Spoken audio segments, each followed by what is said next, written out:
Tak dapat buat ibadah haji tak semestinya tak ada pahala.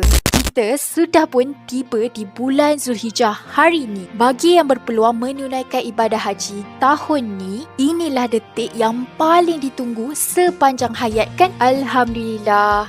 Bagi kita di sini pula, tak buat haji bukan bermaksud kita tak ada peluang untuk buat pahala. Malah ada banyak amalan yang boleh dibuat sepanjang 10 hari awal Zulhijjah ni. Antaranya, yang pertama, saranan tidak potong, cabut atau cukur rambut, bulu dan kuku bagi mereka yang buat ibadah korban.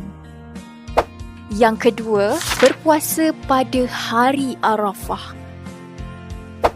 Yang ketiga, memperbanyakkan berdoa.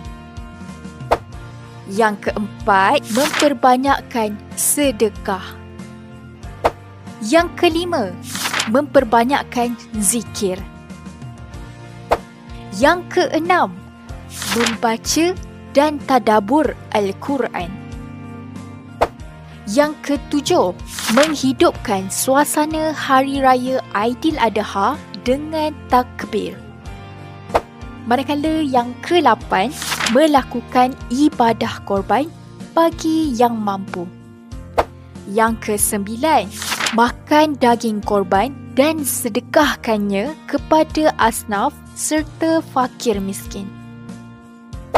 Yang terakhir, 10, tidak berpuasa hari tasyrik. Jom sama-sama kita amalkannya dan rebut pahala sepanjang bulan Zulhijjah ini. Anda nak buat yang mana dulu? Sila komen.